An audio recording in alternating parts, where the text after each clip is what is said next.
Oke, itu sih. Soal attitude mungkin ada yang disampaikan lagi Pak buat teman-teman. Nggak ada sih, aku coba pengen tanya doang. Berarti kan kalau kamu merasa kenapa sih selain banyaknya coffee shop gini, kenapa sih attitude barista ini semakin turun gitu loh? Ya, banyak barista. Dulu aku memposisikan diriku sendiri sebagai barista. Yang pertama, rasa kita buat ngeramein kedai itu besar kayak gitu. Contoh nih ya, kayak kalibrasi ada melesetnya, kita tuh merasa bersalah. Iya. Saya sendiri pun kayak gitu. Dulu saya kerja ikut bapak pun ya juga ketika kios lagi sepi, kita tuh bener-bener kayak antusias gitu loh, kayak yuk semangatin bagiin brosur. Contoh kita pernah dulu kayak gitu. Terus bikin apa nih Pak, menu-menu baru, ngebuatnya apa kayak gitu. Nah, ya, aku ingat kita sempat diskusi bareng bareng kayak gitu. Ini gimana ya biar bisa lebih ramai lagi. Benar. Karena balik lagi, ketika kita sebagai barista kita harus sadar diri gitu. Kita digaji gede, cuman kinerja dari kita kurang atau standar dari personality kurang, ya kita merasa malu sih kayak gitu. Kita ngerasa kayak diri kita, aduh kasihan nih owner kita atau coffee shop kita nge-build kita dengan gaji yang maksimal, tapi kerja kita terlalu santai kayak gitu. Aduh, aku sih terharu sih kalau baristanya, semua barista berpikirannya seperti itu. Karena aku merasa gini, sekarang ini ya nggak terlepas kita nggak muluk ya, kita butuh uang ya istilah kata ya. Kayak ini kan juga nggak mungkin jalan, coffee shop kan nggak mungkin jalan kalau nggak ada uang kan. Benar. Cuman kalau dari segi, ini nggak tahu bener atau enggak ya, aku merasa dari segi kewajiban sama hak, barista sekarang ini tuh kayak lebih haknya tuh di sini. Iya. Tapi begitu ada kewajiban yang dilanggar atau dipotong, mereka marah banget. Contoh, misalkan kayak zaman dulu, aku sih jarang banget, zaman di TP, misalkan jarang banget orang-orang barista ini yang mempermasalahkan kalau harus kerja misalkan 1 atau 2 jam di luar jam kerja. Oke, loyalitas ya? Oh iya, ada loyalitas tidak mempermasalahkan. Jadi kalau itu dia temennya lagi keramaian gitu, bener, mereka nggak pulang. Kalau zaman sekarang, saya sudah 8 jam kerja, udah waktunya balik.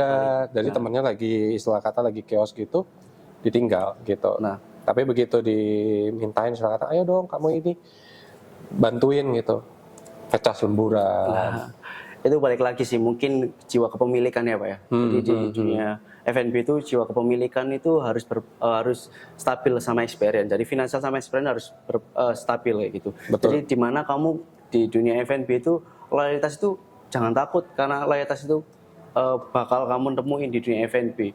Pulang malam, terus kamu bakal lembur, kadang nggak sesuai dengan ekspektasi gajimu. Yang kamu cari di dunia F&B juga bukan hanya finansial, tapi experience. Yang nantinya kamu build atau kamu bisa develop di mungkin klien baru, atau kamu buka coffee shop baru. Nah itu benefit buat kedepannya, buat barista-barista kayak gitu. Lebih ke pelajaran kan berarti kan. Jadi kalau itu mungkin kurang pikir panjang ya. Jadi kalau bisa jadi sih kurang pikir panjang, atau dia mungkin cuma pengen sekilas doang ngisi waktu liburan, jadi dia ya itu makanya antara hak dan kewajiban gitu loh. Ya, mungkin salah satunya hak dan kewajiban ini dia juga sama barista punya grup nih Pak. Jadi dia bisa sharing nih, gaji kamu berapa nih, kamu kerjanya gimana. Nah itu kita sebagai kan pasti manajemen beda, terus diperbandingkan kan menjadi hal yang kayak waduh ternyata kerjaku terlalu berat ya, ternyata kerjaku gini ya, loyalitasku terlalu tinggi ya. Nah itu, nah kita sebagai owner akhirnya rasanya di situ. Kenapa sih barista sekarang kok survive aja sulit gitu loh. Jadi mereka tuh saling punya grup gitu ya. Yes. Nah itu buat grup flexing juga ya. Kayak gitu. Ya lo mesinku kayak gini. Sebenarnya rumput tetangga itu lebih hijau dari rumput kita itu, kayak orang itu lihatnya sawang sinawang sih Pak kayak gitu. Lebih gitu ya. Iya kayak enak ya di Nordic, enak ya di Brain kayak gitu. Sebenarnya sama aja sebenarnya. Sebenarnya sama aja. Tujuan yang penting. Ketika kamu di F&B tujuannya itu apa kayak gitu. Kayak contoh ya misalkan nggak semua ya, misalkan kayak ya di tempat kerjamu yang dulu ya, kan gajinya memang besar kan. Besar. Tapi setelah kamu jalanin, ya pulangnya 4 jam 5 jam setelah tutup. Nah, itu pun nggak dibayar loh. Itu nggak dibayar. Itu pun nggak dibayar. Ya makanya lah ya, itu kan yang dilihat kan. Makanya kan nggak semua barista ini bisa ngelihat gitu. Benar. Tapi dari situ kalau si baristanya ini punya pemikiran yang jauh ke depan, dia bakal tahu gitu loh Pak, kayak kedepannya ini buat apa nih, kita kayak susah di dunia F&B, kita harus cari experience di dunia F&B itu buat apa kayak gitu. Contoh dulu saya juga pernah kerja di dunia komersil ya, itu jauh-jauh di luar ekspektasi dan jauh-jauh di luar standar proposal yang udah dijelaskan. Iya, Gitu. iya, Jadi pulangnya malam, terus gaji juga. Oh, alah ternyata gajinya besar tuh karena loyalitasku juga besar kayak gitu. Iya. Jadi benar-benar sama sebenarnya. Sebenarnya sama Apa yang aja kamu ya. lakuin itu sama kayak gitu. Nah, kalau dari tips kamu sendiri nih, gimana sih caranya kamu akhirnya bisa sadar gitu, kamu bisa harus punya attitude, itu akan sebanding dengan penghasilanmu. Itu apa yang kamu lakukan dulu? Yang aku lakuin hal kecil dulu lah Pak. Kita harus tahu yang pertama, kalau soal attitude kita harus tahu personality dulu Pak. Kalau nge-build-nya kita ke personality. Jadi kalau kamu udah nge-build ke personality, kamu punya kerja dimanapun, coffee shop atau di tempat mana, kamu merasa punya jiwa kepemilikan. Jadi ketika kamu udah jiwa kepemilikan itu ada improvement yang di luar SOP. Ya, Contoh kita nggak bersihin kipas tapi kita bersihin kipas di luar SOP. Jadi kayak gitu. Kita nggak bersihin kaca, kita bersihin kaca. Yang nantinya itu bakal buat pendewasaan kerja kamu. Dimana pendewasaan kerja kamu itu nggak usah disuruh, udah kamu tangkap kayak gitu. Nah, itu juga yang kita ngerasa apa ya, maksudnya dari kita ini kan sekarang masuknya kalau di dunia F&B nih, aku kan ngambil kursus juga kan. Seharusnya itu kita sudah masuk ke service excellent. Service excellent. Itu yang sudah dilakukan ya, misalkan tidak ada SOP untuk membersihkan kipas. Ya. Tapi kamu lakukan untuk bersihkan kipas gitu. Kamu sebagai, kalau sekarang kan kamu ada kacamata owner juga nih. Oke. Itu kamu pasti akan lebih respect sama barista itu kan. Lebih respect.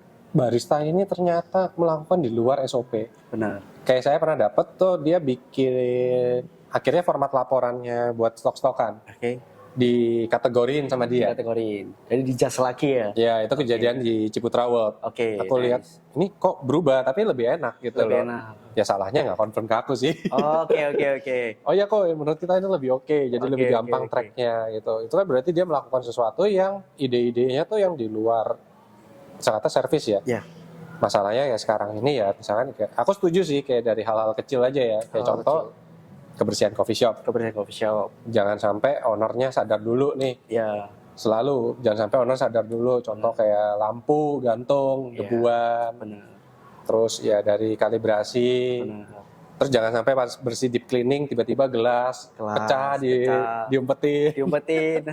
Kayak case-case dulu. Kes-kes dulu ya. Iya, Terus iya. ada komplain. Nah, Ada komplain makanan, terus tiba-tiba nggak ada komplain, aman-aman aja. aman-aman Ternyata aja. Di Google review bintang 1. Bintang 1. Mungkin pelayan yang lama lah kayak gitu. Nah, hal seperti itu yang harus kita sebenarnya di dunia F&B itu kan kita harus on floor terus ya Pak ya. Jadi kita sebagai owner di F&B itu kan harus in charge di situ ya. Even kita nggak ngebar, seenggaknya kita memantau gitu loh. Memantau dari anak nih kayak basic fundamental barista itu apa ya? Mungkin hospitality. Contoh greeting nih, customer datang, hai, halo, dengan wajah yang even kamu lagi banyak masalah, seenggaknya kamu bisa ngasih senyum yang nggak dibuat-buat ya, maksudnya yang OG, maksudnya nggak ngerti, yes. Jadi secara natural gitu loh. Terus yang kedua mungkin kamu bisa jelasin product knowledge kayak gitu. Product knowledge. Jelasin. Orang kan di coffee shop nggak semua kan paham nih. Apa tuh espresso? Tahu-taunya gelasnya kecil kayak gitu kan. Iya. Nah, itu harus perlu product knowledge. Habis itu cara upselling nih. Nah, kita di dunia coffee shop harus tuntut ketika udah menguasai product knowledge, upselling nih. Jadi menawarkan sebuah produk gitu. Itu yang nantinya bisa nge-push di average transaction kita kayak gitu loh. Jadi pendataan kita ya.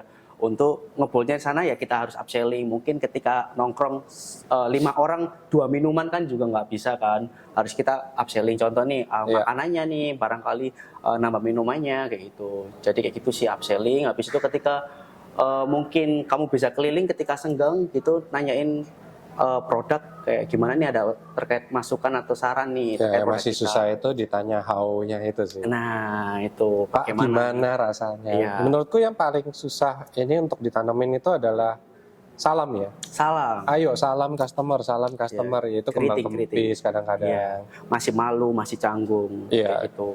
Sebenarnya itu mental dari barista juga sih Pak kayak gitu. Sebenarnya kalau emang kita ditegesin mulai awal, aku pun dulu orangnya pendiam kayak gitu. Bisa akrab ya karena di company besar gitu, di dunia komersil gitu, yang dituntut untuk greeting gitu. Dimana semua adalah klien, teman. Ada efek dari leadernya nggak sih? Kalau leadernya strong itu juga pasti itu benar. ya. Itu juga efek ya. Deket-deket kita lupa gitu harus diingetin greeting gitu. Greeting pun dari konotasi nadanya itu harus sama gitu loh. Iya. Welcome to Nordic Coffee harus sama gitu, nggak terlalu besar, juga nggak terlalu melas gitu loh Pak, kayak belum gajian gitu, welcome to Nordic gitu, saya flat gitu. Kita 3 branch tuh pasti ada ya satu branch kadang-kadang suka lupa untuk greetings kayak gitu. Itu ya hal kecil itu ya. Hal kecil yang bikin customer tuh sebenarnya notice loh.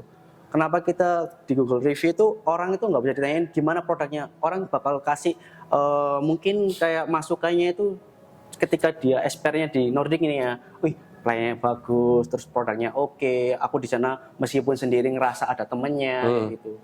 Jadi itu yang dicari sama customer, bukan semata-mata produk harus oke, coffee shop harus besar, tapi customer bukan butuh itu sih, butuh komunikasi gitu, komunikasi. Komunikasi ya benar, gitu. komunikasi juga gitu. Kompleksitas lah ya.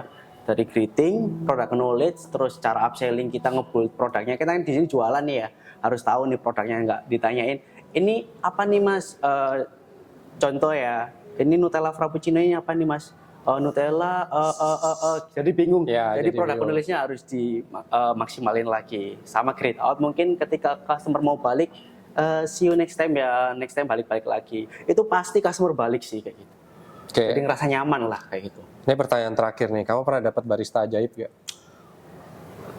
Ajaib dalam arti gimana tuh Pak? Ini contoh yang kita pernah dapat ya. Oke. Jadi kita pernah sidak pagi-pagi. Kita pernah sidak pagi-pagi nih, datang seret. Si barista itu sudah mengirimkan report kalibrasi. Hasil kalibrasi espresso, gasnya ada berapa, itu kan bisa hal lumrah ya di kafe ya. Padahal saya di depan mesin. Coba aku tanyain, lo di mana kalibrasinya di mana? Pernah dapat gak? Pernah dapat case. Pernah dapat case-nya.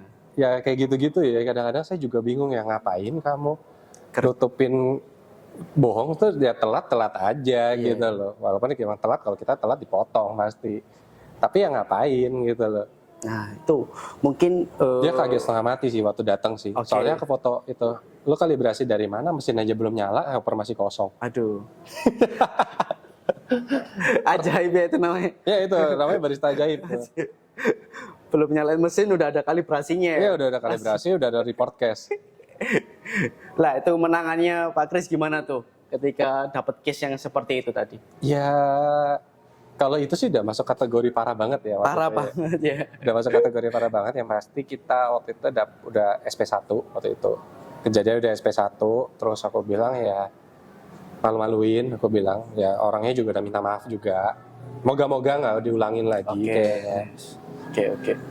Ya, kamu belum pernah dapat kayak gitu tapi? Pernah dapat juga ya? Ya, cuman langsung minta maaf kayak gitu, case-nya langsung minta maaf dan tak lihat dari kemaluannya dia ngelakuin kayak gitu. Akhirnya semangat kerjanya tinggi Pak. Karena rasa malunya dia gitu tadi.